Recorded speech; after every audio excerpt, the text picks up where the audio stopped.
మళ్ళీ నేనేం చెప్పేదంటే కొత్తగా ఏం చెప్పేది లేదు, వాక్యము నుండే ప్రతి విషయము మీతో నేను పంచుకుంటాను. వాక్యమే మనతో మాట్లాడుతుంది. వాక్యము ఏమంటో తెలుసా?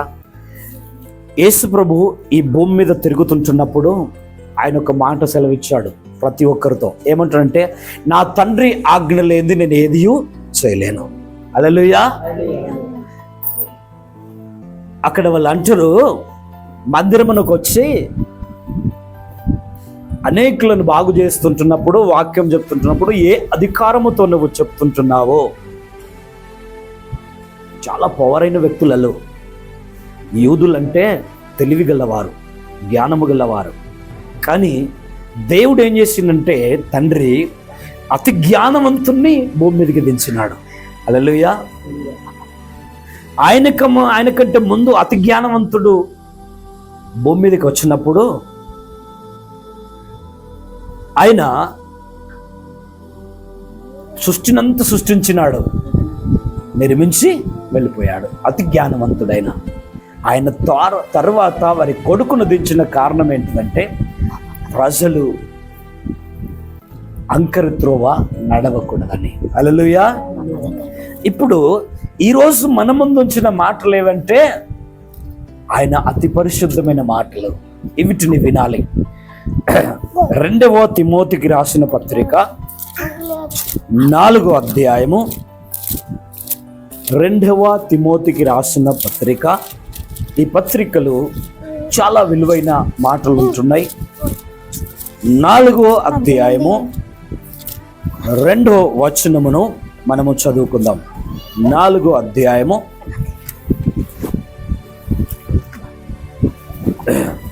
2వ వచనమును మనము చదువుకుందాము. పరిశుద్ధుడైన దేవానికి స్తోత్రం. వాక్యమును ప్రకటించుము, వాక్యమును ప్రకటించుము, సమయమందును అసమయమందును ప్రయాసపడము, సంపూర్ణమైన దీర్ఘశాంతముతో ఉపదేశించుచు ఖండించుచు గద్దించుము బుద్ధి చెప్పుము. చాలా. హల్లెలూయా. ఎలా ఉంది? సమయమందు, వేరే సమయాలు కూడా, అంటే అతి సమయమందు, ఏ సమయమందైనను నీ వాక్యము చెప్పుతూ ఉండాల. అంటే ఒక కాపరి గొర్రెలు మేపుతుంటున్నప్పుడు ఒక కాపరి ఒక 2 గొర్రెలను తీసుకున్నాడు. ఆయన ఉన్న డబ్బును బట్టి ఒక 2 గొర్రెలు కొనుక్కున్నప్పుడు ఆయన ఆ 2 గొర్రెలు కొనుక్కొని చాలా మన గొర్రెలు ఉన్న వారితో వెళుతలేడు. కానీ ఆ గొర్రెలను ఎక్కడ మేపాలా, ఎలా సమయాన్ని తీసుకోవాలా అనేది ఆయనకు ఆలోచన ఉంటుంది. అవునా కాదా? అయితే ఆ 2 గొర్రెలను ఆయన మేపుతూ ఉంటే వీటిని ఏడికి తీసుకెళ్తాడంటే, అతి పరిశుద్ధమైన మేత కాడికి తీసుకెళ్ళి వీటికి మేత ఇస్తాడు. ఇచ్చినప్పుడు అవి తిన్న మేతను బట్టి అవి గర్భం ధరించక ఉంటాయా? ఉండవు. అవి తిన్న మేతను బట్టి, ఆ కృతజ్ఞతను బట్టి అవి ఏం చేస్తాయి అంటే, సంవత్సరానికి 2 సార్లు అవి పిల్లలను ఇస్తాయి. అంటే ఈ కాపరి వీటిని మేపినప్పుడు ఆ మేత తిని అవి ఆయనను ఎంతగానో ప్రేమిస్తాయి.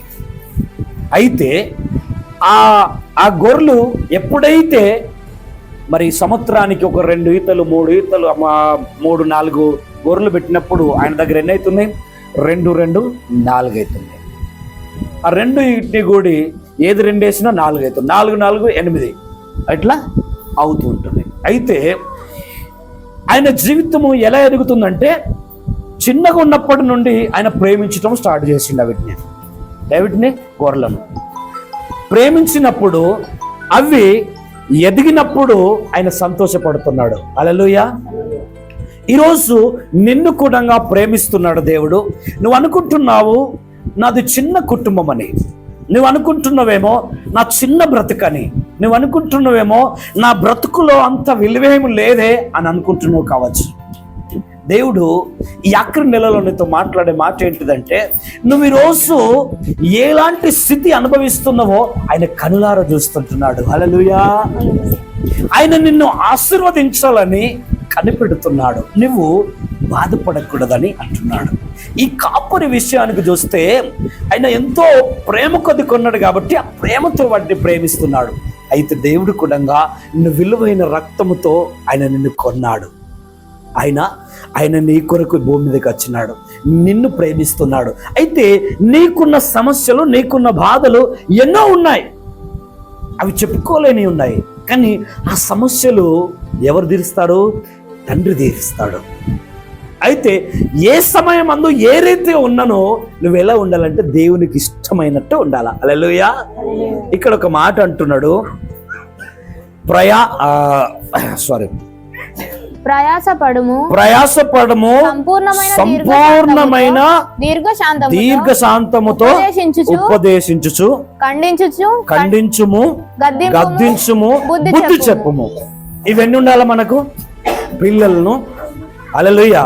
మీరు జాగ్రత్తగా కూర్చునండి, అందరు కూర్చునండి. ఎవరు కూడా మొట్టమొదట ఖండించండి. ఎవరిని ఖండించాలా? హల్లెలూయా. ఎవరిని ఖండించాలా? మీరు చెప్పాలా నాకు. కుటుంబంలో ఎవరిని ఖండించాలా? ముందు పిల్లలను, భర్తలను, అందరు మీరు కూడా ఖండించబడాలా. అయితే మళ్ళీ ఏం చెప్పాలా?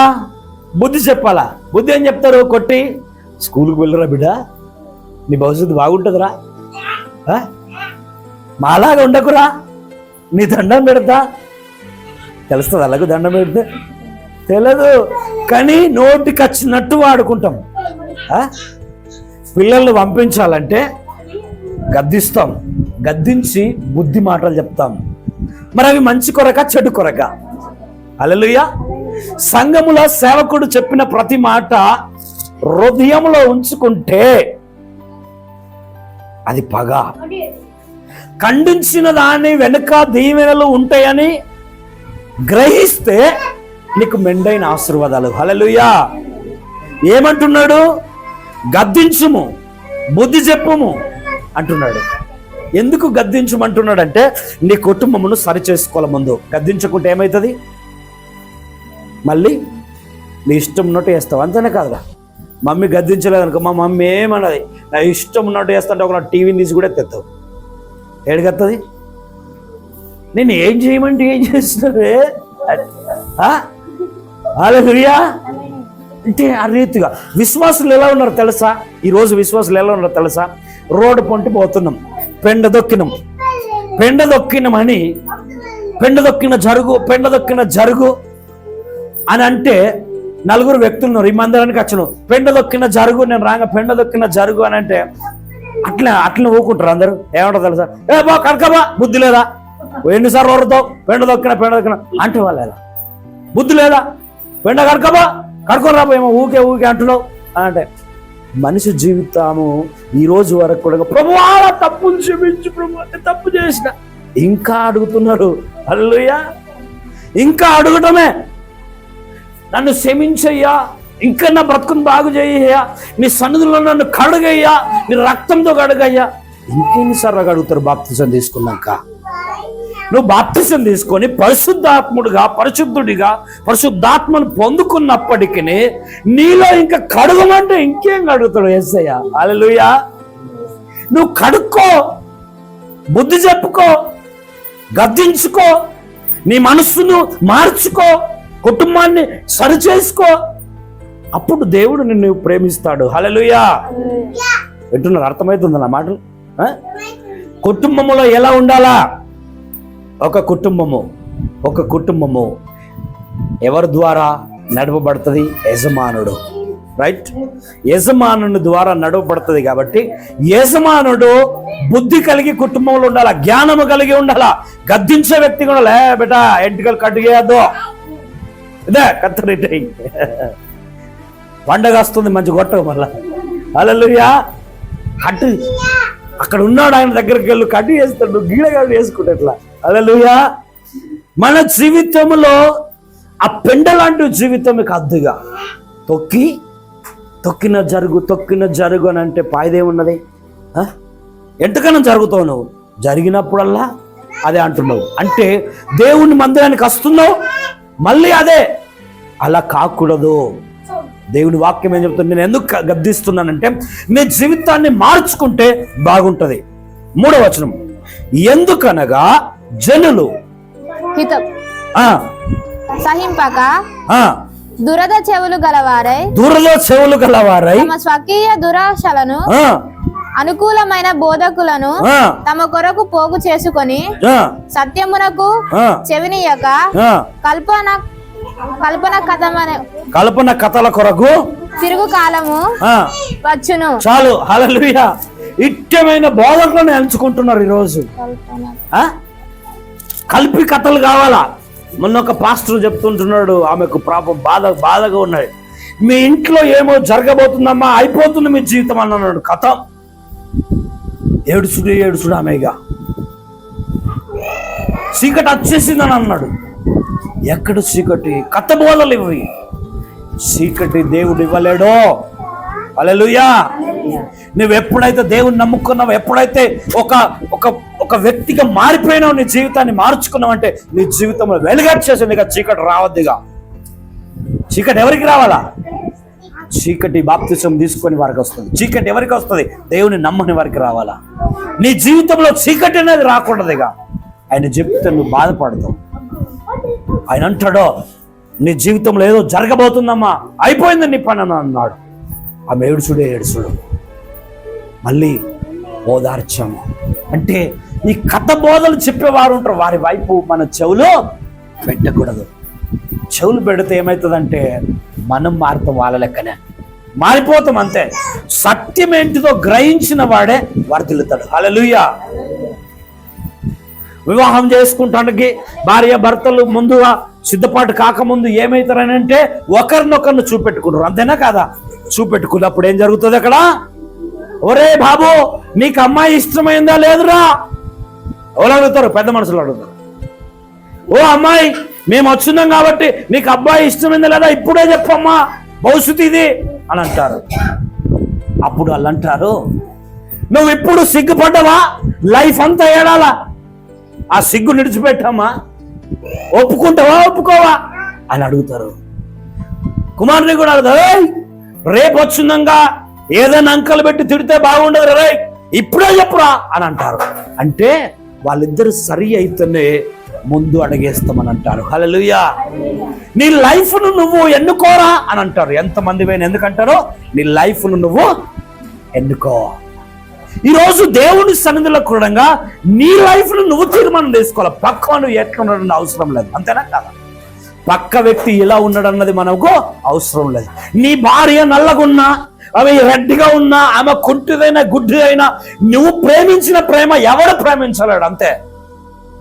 ఒక భర్తగా నువ్వు ప్రేమిస్తున్నావు, ఒక భార్యగా నిన్ను ప్రేమిస్తున్నామే, దేనిని బట్టి సంతోషపడాల. కానీ నువ్వు ఏదో విత్తబోధలకు అలవాటు పడి నాశనం అయితే ఏమైపోతుందంటే నీ కుటుంబము నాశనం. అంతే. హల్లెలూయా.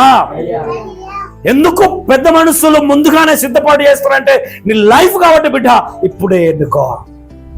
మధ్యలో ఇలుపు గాయదలని, గొడవలని, కొట్టడం అని ఇవన్నీ జరిగితే బాగుండదురా. లైఫ్ అంతా నాశనం అయిపోతుందిరా, ఆశీర్వాదం ఉండదురా అని అంటారు. కారణం ఏంటిదంటే వాళ్ళు గద్దించిన గద్దింపులో ప్రేమ ఉన్నది. వారు గద్దించిన గద్దింపులో నీకు లైఫ్ ఉన్నది కాబట్టి దాన్ని పాటించటం అవసరము. హల్లెలూయా. ఈరోజు దేవుని వాక్యం అదే చెప్తుంది. నువ్వు మందిరంలోకి వస్తున్నావు, నీకున్న అలవాట్లన్నీ తొలగించాలా, నీ లైఫ్ని బాగు చేసుకోవాలా. ఆ సిస్టర్ ప్రార్థన చేయలేదు, నేను చెయ్యను అనకూడదు. నువ్వు ప్రార్థన చేస్తే దేవుని దీవెనలు నీ మీదకి వస్తాయి. నువ్వు వ్యక్తిగతంగా మోకరిస్తే దేవుని నీతో మాట్లాడతాడు. ఎందుకు మాట్లాడతాడు సా? ప్రేమించే దేవుడైనా. హల్లెలూయా. ప్రేమించే దేవుడు. దావీదు ఎక్కడనో ఉన్నాడు జంగల్లా, ఎందుకు పిలిచినాడు తెలుసా? ఎంతమంది ఉన్న ఆయన ప్రేమించలేదు, నాకు ఆయననే కావాలి. ఎందుకో? చిన్నవాడైనప్పుడే ఆయన ఏం చేశాడంటే ఎలుగుబండిని చంపివేసినాడు, సింహాన్ని చంపివేసినాడు, తరిమినాడు. నా గొర్రె ఎక్కడున్నది దాని నోట్లకెళ్ళి గుంజిన వ్యక్తి. ఈరోజు నువ్వు ఎలా ఉండాలా? నిన్ను ప్రేమించాలంటే ఎవడు పిలిచినా వాని మాటకు లోబడకూడదు, ఏదైనా ఇస్తే దానికి లోబడకూడదు. ఎందుకంటే నువ్వు దేవుని బిడ్డవు. హల్లెలూయా. ఆయన లోబడలేదు, సింహాన్ని గద్దించి దాన్ని ఆయన గొర్రెను తీసుకొని వచ్చినాడు. అందుకే దేవుడు అంటున్నాడు, ఈ వ్యక్తి నాకు కావాలా, ఈ వ్యక్తినే నేను ప్రేమిస్తున్నాను. ఈరోజు నిన్ను అలా ప్రేమించాలా, దేనికి లోబడకూడదు. భర్త ఒకవేళ తప్పిపోయిందా, భార్యగా నువ్వేం చేయాలంటే ఆయనను సరి అయిన బాటలో నడిపించాలా. ఎవరి మాట వింటాడు భర్త? భార్య మాట వింటాడు. భార్య ఎవరి మాట ఉంటుంది? భర్త మాట. నువ్వెంతన్నా కొట్టు, రాత్రి మళ్ళీ భోజనం పెట్టకుండా ఆమె వండుకోదు. కారణం ఏంటి తెలుసా? నువ్వే తల్లివి తండ్రివి. ఎందుకు? నువ్వు నిద్రపోతున్నావు కావచ్చు, కానీ ఆమె నిద్రపోదు. ప్రియమైన దేవుని బిడ్డలుగా ఒక భార్య ఏ రీతిగా ప్రేమ చూపుతుందంటే నువ్వు ఒక కుమారునిగా ప్రేమ చూపెడుతుంది. అలాంటి ప్రేమ దేవుడు చూపెడుతున్నాడు. ఈరోజు నువ్వు నష్టపోవటం దేవునికి ఇష్టం లేదు, నువ్వు ఏడవటం దేవునికి ఇష్టం లేదు. ఒకవేళ నువ్వు ప్రార్థనలు లేవా, సరి చేసుకోవాలా. ఒకవేళ వాక్యానుసారంగా నడవటం లేదా, సరి చేసుకోవాలా. దేవుని ఇష్టానుసారంగా నడవాలని ప్రార్థన చేసుకోవాలా. హల్లెలూయా. ఆ ప్రకారంగా చేసినప్పుడే దేవుడు ఏమంటాడు? ఆయన దూతలు నీ దగ్గరికి వస్తాయి. హల్లెలూయా. ఇక్కడ అంటాడు, 4వ వచనం చదవండి. సత్యమునకు చెవియొగ్గక కల్పన కథల వైపునకు తిరుగు కాలము వచ్చును. అయితే నీవు అన్ని విషయములలో మితముగా ఉండుము, శ్రమపడుము, సువార్తికుని పని చేయుము, నీ పరిచర్యను సంపూర్ణముగా జరిగించుము. హల్లెలూయా. నీ కుటుంబంలో నీ పరిచర్యను సంపూర్తిగా నువ్వు జరిగించాలా. భర్త యొక్క కార్యములు ఏవైతున్నాయో అవి నువ్వు జరిగిస్తుంటుండాలా. భార్య యొక్క కార్యములు ఏముంటాయో, భార్య యొక్క పనులు ఏముంటాయో అవి నువ్వే చేయాలి. హల్లెలూయా. కొంతమంది అంటారు, పో బట్టలు ఎత్తుకుపో అంటావు భర్తకు, నా బట్టలు విషయంలో పో అని అంటారు. కొంతమంది బట్టలు ఎడుకుతారు, అది భర్త పైన. పో బోలుతో పో అంటారు. అవి అవసరమా? ఎవరు చేసే పని, ఎవరి పరిచర్య వాళ్ళు చేస్తేనే కదా దేవుడు ఆశీర్వదించేది. హల్లెలూయా. ఈరోజు చాలా మంది ఏ రీతిగా ఉన్నారంటే పనులు చేయించుకుంటారు. ఒకరోజు ఒక అమ్మ వచ్చింది, అయ్యా నా బిడ్డను నా అల్లుడు బాగా గోసు పెడుతున్నాడు అయ్యా. మరి ఎందుకమ్మా, ఎందుకు గోసు పెడుతున్నారంటే, నా బిడ్డ 9:30 దాకా లేవదయ్యా, ఆయన పొద్దుగల 6 లేవమంటున్నాడు అంటుంది. ఇంకొకడ ఏమైందంటే ఆయన అంటూ ఏమంటున్నా, ఆమె అంటుందంటే నా బిడ్డ అలాగ లేవదు అని అంటుంది. అంటే మరి నీవు ఈ ఇంటిలో ఒక యజమానులాగా ఉన్నావు, నువ్వెప్పుడు లేసినావు అని ఆ సేవకుడు అడిగితే నా పిల్లలను స్టడీకి లేపితే నడిపించే వరకు నేను పొద్దుగల 5 గంటలకు లేస్తుంటున్నాయా అన్నాడు. మరి నీ బిడ్డ ఎందుకు లేవకూడదు అన్నాడు. హల్లెలూయా. నీ బిడ్డ ఎందుకు లేవకూడదు? మరి లేవాలి కదా, ఆయన భర్త రెడీ కావాలి కదా, ఆమె భర్త ఆఫీస్కి వెళ్ళాలి కదా, నువ్వు సిద్ధపాటు చేయాలి కదా, చాయ్ చేయాలి కదా, టిఫిన్ చేయాలి కదా. ఆయన కోపంకు రాడా? అదంటే నేను 10 లక్షలు పోసినయ్యా అంటుంది. 10 లక్షలు పోసినవా? ఎవడు పోయమన్నా నేను 10 లక్షలు? నీ బిడ్డ బాగుండాలని ఇచ్చినావు డబ్బు, కానీ నువ్వు అలాంటి పనులు చేయకూడదు, నీ బిడ్డకు చెప్పు అని సేవకుడు పంపించాడు. ఇంకొకటి ఏం జరిగింది తెలుసా? ఇది మా కళ్ళ ముందు జరిగిన విషయం ఏమిటంటే, అయితే ఒక బిడ్డ ఇంటికి ఒక తల్లి వెళ్ళాది. తల్లి వెళ్తే ఆ బిడ్డ ఏమంటుంది తెలుసా? అమ్మా, నీ అల్లుడు నన్ను ఎంతో బాగా చూసుకుంటున్నాడు అమ్మా అంటుంది. అంటే ఆ తల్లి ఎంతో సంతోషపడ్డాక ఏం చేస్తున్నామంటే ఆమె ఏం చెప్తా తెలుసా? అమ్మ ఉదయకాలం 5 గంటలకు లేస్తాడు, ప్లేట్లు కడిగేస్తాడు, బట్టలు ఉతికేస్తాడు, ఇల్లు క్లీన్ చేస్తాడు, వంట చేస్తాడు, 9ంటికి ఆఫీస్కి వెళ్ళిపోతాడు అమ్మ అన్నది. ఎంత మంచి అల్లుడు దొరికిందా కానీ సంతోషపడ్డది అత్త. ఆ సంతోషపడి ఆ అత్త ఏం చేసిందంటే, వాళ్ళ ఇంటికి వెళ్ళినప్పుడు ఆ ఊరంతా పంచిపెట్టింది, నా అల్లుడు ఇంటి పనంతా చేస్తాడు, నాకు మంచి అల్లుడు దొరికిండు, చక్కని అల్లుడు దొరికిండు అని ఎంతగానో ప్రయాసపడి ఆమె చెప్పుతుంటే ఊరంతా నవ్వుడే, ఎంత మంచి అల్లుడు దొరికిందని. అదే విధముగా ఒక 2 నెలల తర్వాత కొడుకు పెళ్లి చేసుకున్నాడు. కొడుకు పెళ్లి అయినాక కోడలు వచ్చిందాక కొడుకు కూడా ఏం చేసిందంటే, కొడుకు కూడా పొద్దుగల లేసి ఇల్లాకి లూడవడం, అన్ని దినములు చేయాలి కొడుకు. పెళ్ళి అయినాక ఇల్లాకి లూడడం, బోళ్ళు దవ్వడం, బట్టలు ఉతకడం, ఈ కొడుకు చేసడం స్టార్ట్ అయ్యాడు. వంట చేసడం అన్ని చేస్తే తల్లి చూసింది, ఏమిరో నువ్వు గీ పని ఎందుకు ఎత్తున్నావురా అని అంటే, అమ్మా నువ్వే అంటివి కదా, ఎంతో ఘనంగా బావ నువ్వు మరి హెచ్చించుతీవి కదా, నేను కూడా హెచ్చించబడాలి కదా అని ఈ కొడుకు చేయడం ఏంటి, వద్దురా కోడలు వచ్చింది చేస్తుందిరా అని అంటే, అమ్మా కోడలు ఎట్లా చేస్తుందే, కోడలు వండుకోలేదు పండుకోనాలంటే, అప్పుడు అత్త ఏమంటది, ఈ బతుకద్దురా, నా ఇజ్జత్ పోతుందిరా, కోడలు ముంగట నువ్వు చేస్తే నేను కూర్చుండి తింటే నువ్వు పని చేస్తే ఇజ్జత్ పోతుందిరా, అద్దురా అని దండం పెడతాడు. లేదమ్మా ముందు చెల్లెలు పని చెప్పి నేను పని చేస్తా. హల్లెలూయా. ఒక కుటుంబం బాగుపడాలంటే ఒక కుటుంబం కష్టపడాల. అప్పుడు ఆ అత్త కళ్ళెలిగినాయి. అప్పుడు వెంటనే పట్ట పగడికి బస్ అందుకొని వెళ్ళి, బిడ్డ నువ్వు చేసే తప్పమ్మని దండం పెడతా, నువ్వు పని చేయాలా, అల్లుడు పని చేయొద్దు.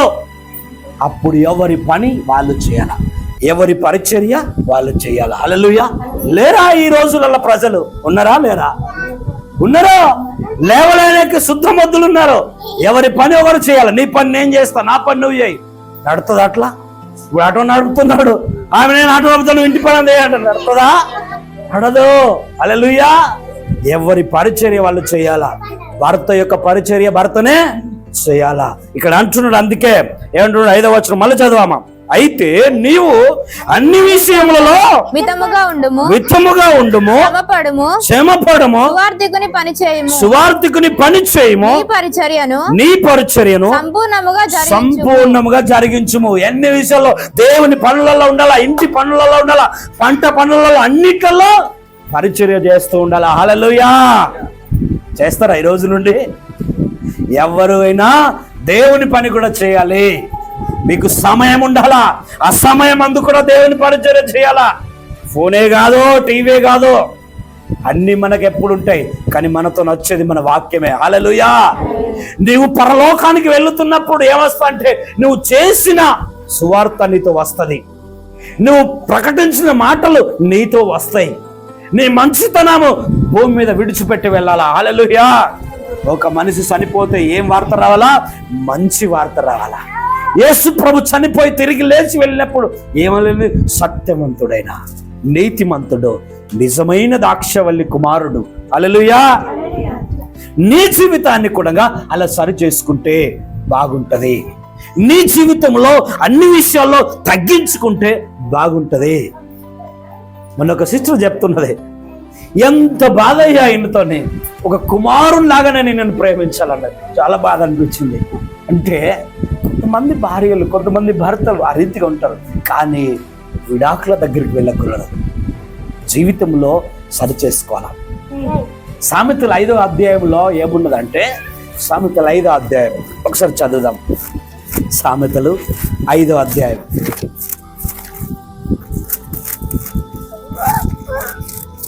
2వ వచనం నుండి చదవాలి. అప్పుడు నీవు బుద్ధి కలిగి నడుచుకొందువు, నీ పెదవులు మాటలాడును, జారశ్రీ పెదవుల నుండి తేనె కారును. చాలు. హల్లెలూయా. ఎంత డేంజర్ అయిన మాటలు చూడండి. ఎలాంటి స్త్రీ అది? తేనె కంటే తీయనైన మాటలు మాట్లాడుతా. నువ్వు లేకుంటే నా బ్రతికే లేదు. ఈరోజు రాక మందిరకు రాక కొంతమంది ఉన్నారు ఆ ప్రకారంగా. నువ్వు లేకుంటే నా బ్రతికే లేదు. ఆయనకి భార్య ఉన్నదే ముంచకానంటే, లేదు లేదు లేదు లేదు ఆడే కావాలి నాకు. అలాంటి జీవితం అనుభవిస్తున్నాను. నువ్వు ఎవరికి లోబడకూడదు అంటే ఆ మాటలకు లోబడకూడదు. నూనె కంటే నిలుపైన మాటలు అవి. నువ్వు జారి పడతావు అంతే. జారి పడితే ఏమవుతుందిరా?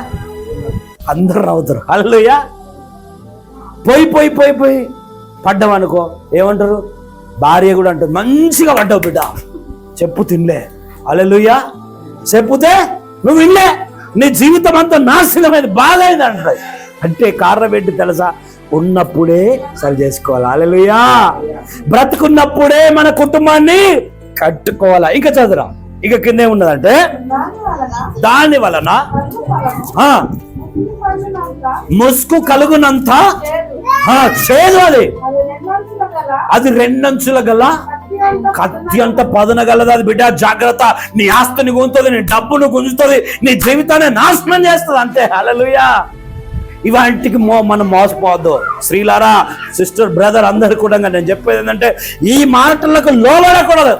ఫ్రెండ్స్ చేస్తారు బాగా, ఓ నువ్వు లేకుంటే బ్రతకలేని రానంటారు. నీ జేబు కాదైనాక నువ్వెవడవో నాకు తెలియదు అంటారు. ఫోన్ కూడా చేయరಲ್ಲ. డబ్బున్నంతసేపే మనిషికి ప్రేమ, డబ్బున్నంతసేపే చుట్టాలు, డబ్బున్నంతసేపే విలువ. ఇవన్నీ లేకుంటే నేను ప్రేమించేవారు లేరు. నువ్వు ఈరోజు తిన్నవా లేదా అని అడిగేవారు కూడా ఉన్నారామా? లేరు. హల్లెలూయా. ఒకవేళ దీన స్థితిలో ఉన్నావు, అప్పుల బాధలో ఉన్నావు, ఎవడన్నా ఫోన్ చేసిండు అనుకో, ఎవరికైనా ఫోన్ చేసిన చుట్టాలకు, వాడు ఫోన్ లేవడతాడా?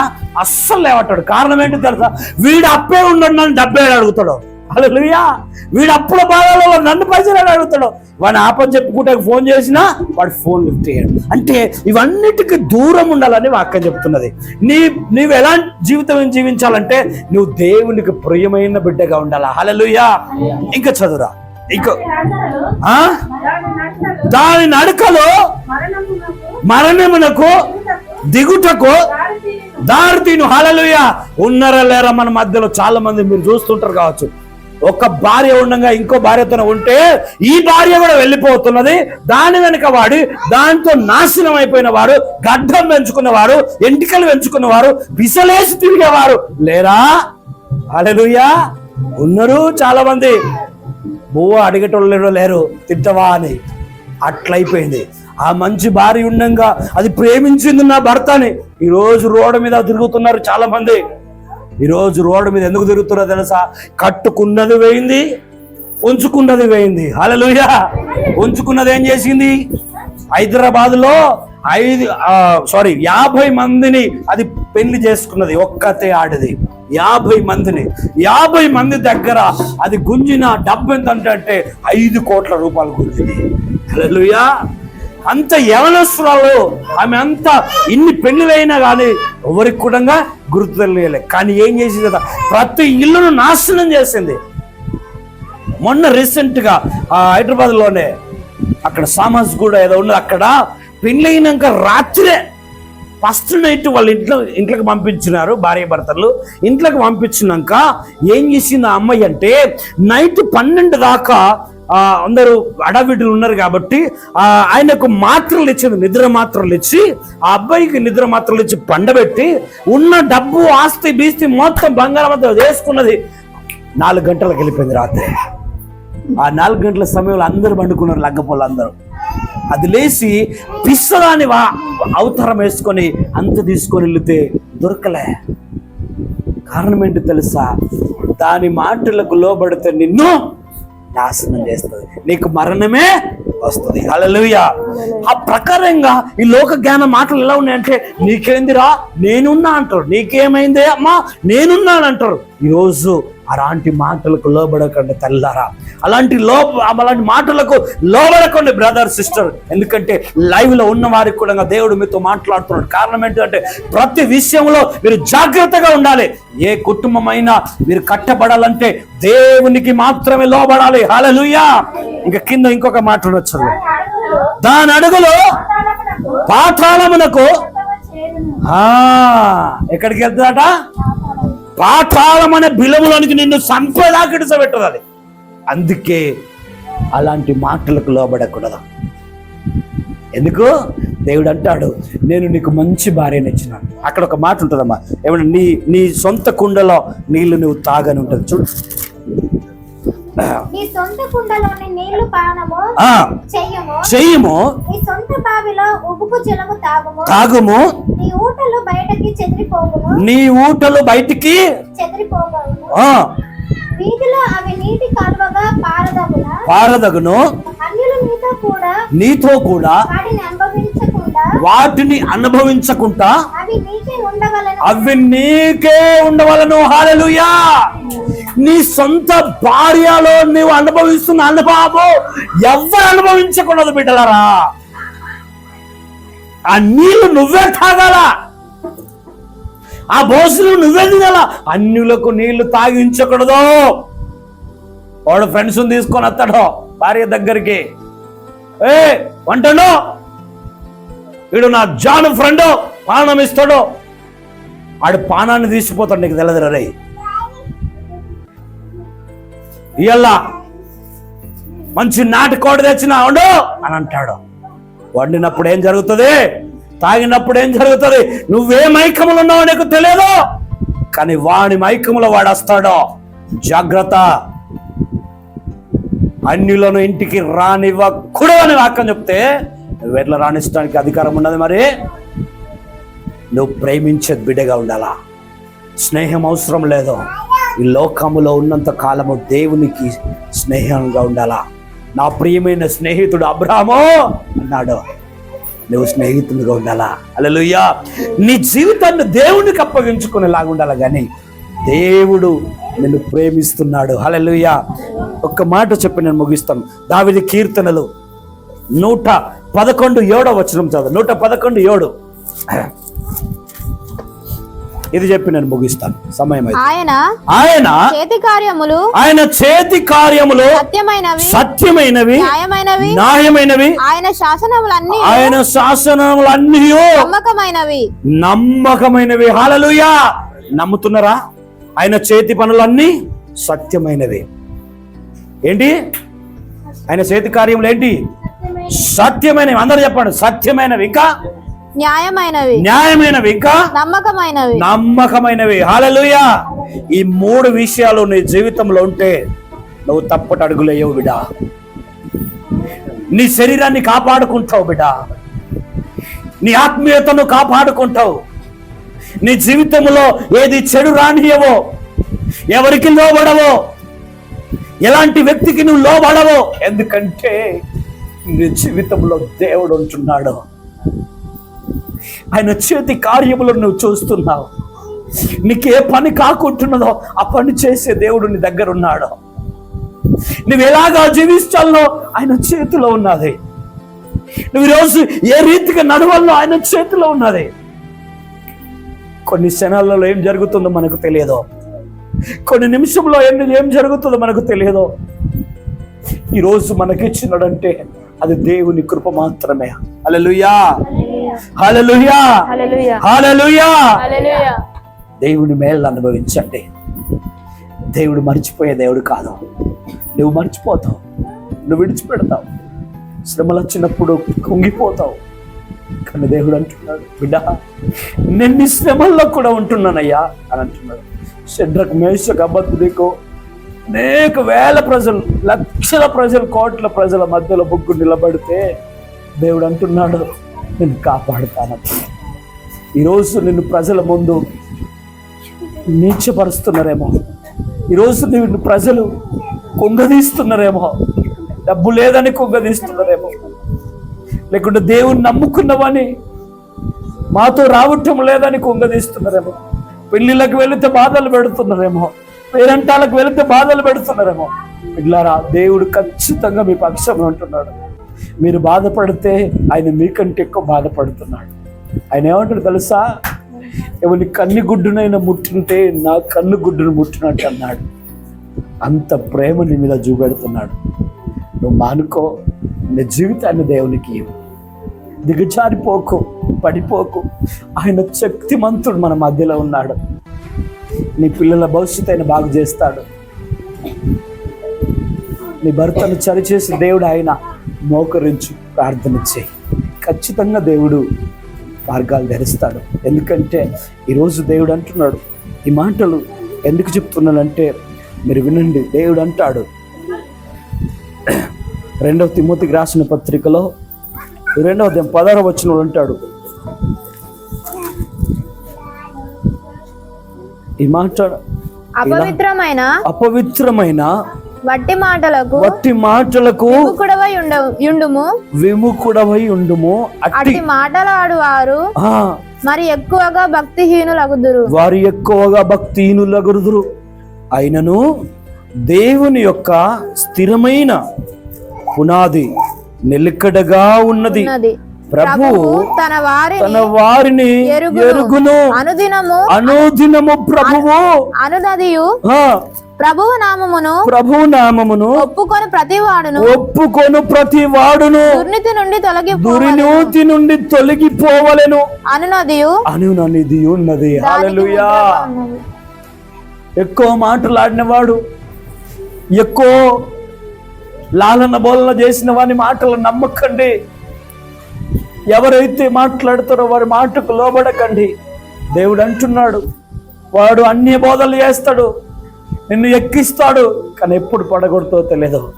అందుకే దేవుడు అంటున్నాడు, అయినను దేవుని యొక్క సిద్ధమైన పునాది నిలకడగా ఉన్నది. ఆ నిలకడ పునాది నీ జీవితంలో ఉండాలి. నీ ఇంటిని కట్టుకోవాలి. ఎందుకంటే లోకులు ఎప్పుడు మనల్ని పడగొట్టాలని ఉంటారు. ఈ లోకము ఎప్పుడు మనల్ని కుంగదీయాలని ఉంటుంది. కానీ దేవుడు అంటాడు, నేను నిన్ను హెచ్చిస్తున్న బిడ్డ, నేను నిన్ను ప్రేమిస్తున్న బిడ్డ అని అంటున్నాడు. ఆ ప్రేమకు మీరు లోబడండి, ఆ ప్రేమను మీరు అనుభవించండి. దేవుడు ఇట్టి మాటలు దీవించి ఆశీర్వదించును గాక. ఆమేన్. రండి, మోకరించండి, ప్రార్థన చేసుకుందాం. మోకరించండి, చిన్న ప్రార్థన చేసుకుందాం. అందరూ 2 చేతులు పైకెత్తి, ప్రభువా మా జీవితాలను సరిచేయి డాడీ. మేము తప్పు చేసినమేమో, నీకు వేరుగా ఉన్నామేమో, నీ మాటలు వినలేక ఉన్నామేమో, నీ వాక్యానుసారంగా నడవలేక ఉన్నామేమో ఈ సంవత్సరం అంతా డాడీ. ఈరోజు మా జీవితాలను సరిచేసినందుకు వందనాలయ్యా. ఈ లోకము తప్పుడు మాటలు చెప్పి లాలన బోలన వేసి మమ్మలను మారుస్తారయ్యా. మేము కనెక్ట్ కాకూడదు తండ్రి. జారశ్రీ మాటలు ఎలా ఉంటాయంటే, మోసం చేసే వాని మాటలు ఎలా ఉంటాయంటే, లేనిది ఉన్నట్టు ఉన్నది లేనట్టు చెప్పుతాడయ్యా. వాని మాటలకు మేము బానిస కాకూడదయ్యా. ఆ జారశ్రీ మాటలకు లోబడకూడదు ప్రభువా. దాని కాలు ఒక్క కాడ నిలవదు. తప్పు చేసిన వాని కాలు ఒక్క కాడ నిలవదు అయ్యా. మేమే తప్పు చేయకూడదు డాడీ. నీ మాటకు మాత్రమే లోబడాలా ప్రభు. మా జీవితాన్ని సరిచేయు డాడీ. సంఘమంతటి సన్నిధిలో ఉన్నది. ప్రార్థన చేద్దాం, కొన్ని నిమిషాలు ప్రార్థన. ప్రభువా, మేము నీ బిడ్డలము తండ్రి, మేము నీ సొత్తై ఉన్నాము తండ్రి. మా కుటుంబాన్ని కట్టండి. రోజు నుండి మా కుటుంబాన్ని ఒక మంచి మార్గంలో నడిపించండి అని ప్రార్థన చేయండి. దేవా, విన్న మాటలను బట్టి మేము ఫలించబడాలి తండ్రి, వర్ధిల్లాలి తండ్రి, ఆశీర్వదించబడాలి ప్రభువా. నీ మాటలే మాకు కావాలి ప్రభువా. నువ్వు లేకుంటే బ్రతకలేమయ్యా. అయ్యా, ఒక మనిషి నీటిలో ఒక 5 సెకండ్లు మాత్రం, ఒక 5 నిమిషాలు మాత్రం బ్రతకగలుగుతాడు, అంతకు మించి బ్రతకలేడు. ఒక మనిషి గాలి లేకుండా ఒక 6 నిమిషాలు మాత్రమే బ్రతకగలుగుతాడు, అంతకు మించి బ్రతకలేడయ్యా. అయ్యా, ఒక మనిషి భోజనం లేకుండా ఒక 40 రోజులు మాత్రం బ్రతుకుతాడయ్యా, అంతకు మించి బ్రతకలేడు డాడీ. ఒక మనిషి నీళ్లు తాగలేక ఒక 3 రోజులు మాత్రమే బ్రతుకుతాడయ్యా, అంతకు మించి బ్రతకలేడు డాడీ. ఇవన్నీ నువ్వు ఇస్తావు, నీ యొక్క హస్తములు ఉన్నాయి తండ్రి. నీటి పరిశుద్ధమైనది, అది మేము తాగినప్పుడే మేము ఆనందంగా ఉంటాము. భోజనము పరిశుద్ధమైనది అయ్యా, మా శరీరానికి భోజనం ఉన్నప్పుడే బలం ఉంటుంది తండ్రి. నీ వాక్యము మాకు ప్రాణమును పోసేది. ఈ వాక్యము లేకుంటే మేము బ్రతకలేము డాడీ. నీ వాక్యమే ప్రాణమయ్యా, నీ ప్రార్థనే మా యొక్క నీరయ్యా. ఈ నీటిని, ఈ వాక్యమును మాకు దూరం చేయకూడదు, మేము దూరం కాకూడదు ప్రభు. నీ బిడ్డలుగా ఉండే అట్టి కృప సంఘమంతటి కలగచేయండి. లైవ్లో చూస్తున్న బిడ్డలందరికీ కలగచేయండి తండ్రి. ప్రతి కుటుంబము ఆశీర్వదించబడాల, దీవించబడాల, వర్ధిల్లాలని ప్రార్థిస్తున్నాం తండ్రి. ఈ దినం మొదలుకొని నువ్వు వచ్చే వరకు ప్రభువా, నీ చిత్త ప్రకారంగా నడిచే ఎట్టి కృపా భాగ్యం మాకు అందరికి కలుగ చేయమని మా ప్రియ పరలోకపు తండ్రి యేసుక్రీస్తు నామమున అడుగుతున్నాం తండ్రి. ఆమేన్ ఆమేన్ ఆమేన్. హల్లెలూయా హల్లెలూయా. అందరం కలిసి హల్లెలూయా ఆమేన్.